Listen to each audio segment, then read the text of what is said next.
Hey everyone, in this video series we're looking at 40 essential board games for cooperative play. A few rules before we start. As much as possible, I've tried to include only games that are available on retail or on the publisher's site. I've excluded games that are out of print or Kickstarter exclusives. This means there are really great games that you will not find in this list. I've also removed games that in my opinion play much better solo than with friends. If you're looking for great solo games, I have another video series just for that, check the link in the description. Last but not least, I've also tried to include a variety of genre, complexity and gameplay mechanics. As a result, I've included games that I myself don't like, but that I do think belong to a list of essentials. This should give you enough variety to play with very different groups of gamers. Today we're looking at numbers 40 to 31. Let's jump in. Subterra is a 1 to 6 player game where you and your friends have to escape from a cave.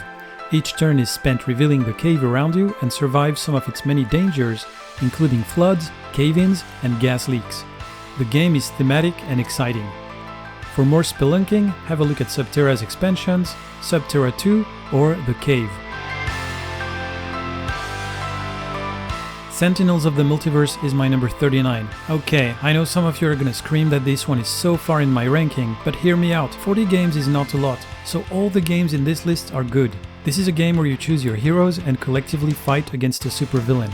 Sentinels of the Multiverse doesn't rely on any known franchise, but has awesome mechanics, even if I'll admit I personally prefer its digital version. For more superheroes and battles, have a look at Street Masters, G.I. Joe deck building game, or The Reckoners.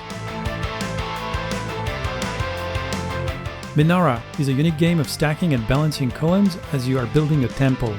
It's a very unique and tense game, and if you've ever wondered what a cooperative game of Jenga would look like, that's it right there.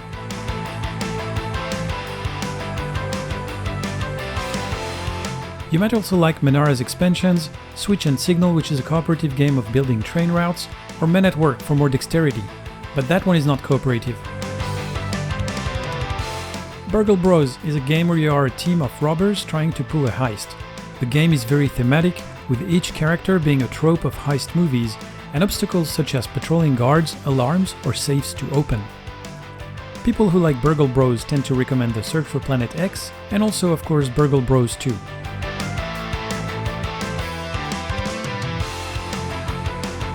The Mine is a bit of a gimmick game, but it is sure to impress. You and your team have to play cards in the right order, without any communication. After a few plays, it does feel like you're synchronized at some sort of telepathic level.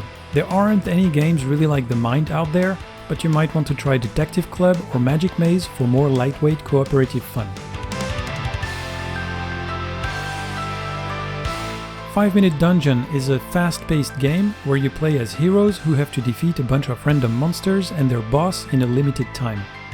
It plays fast and is a great filler in between more serious games. For more real-time cooperative intensity, check out 5 Minute Marvel of course, but also Space Alert or Fuse. Pathfinder card game might feel a bit too generic around the edges, but it's still an awesome heroic fantasy campaign game, which I would equate to cardboard Diablo. Your characters just get better gear and defeat stronger monsters as you progress through the campaign, which feels awesome. It's not the most strategic game out there, but might work better for your playgroup than typical dungeon crawlers.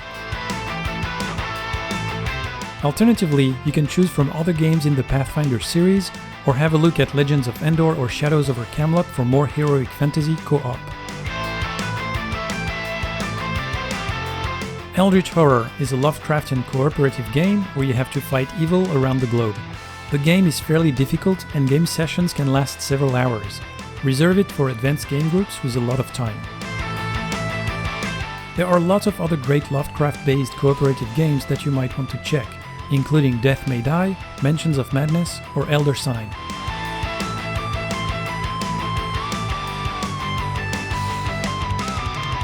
Hanabi is a lightweight cooperative card game where you have to light up some fireworks with your team. It's a fun card game where everyone except you knows which cards are in your hand. I don't have any recommendations for other games here as I feel Hanabi is pretty unique. Maybe The Mind, but I mentioned it above already. Harry Potter Hogwarts Battle is a cooperative deck builder with a campaign that spans over the 7 years matching the Harry Potter books. The game uses pictures from the movies which might not be for you, but it's a good lightweight legacy game, great for families. For more family games of enchanting and magical adventures, have a look at Stuffed Fables, Call to Adventure, or The Big Book of Madness. Alright, that's it for numbers 40 to 31. Stay tuned for the rest of this list of essential cooperative games.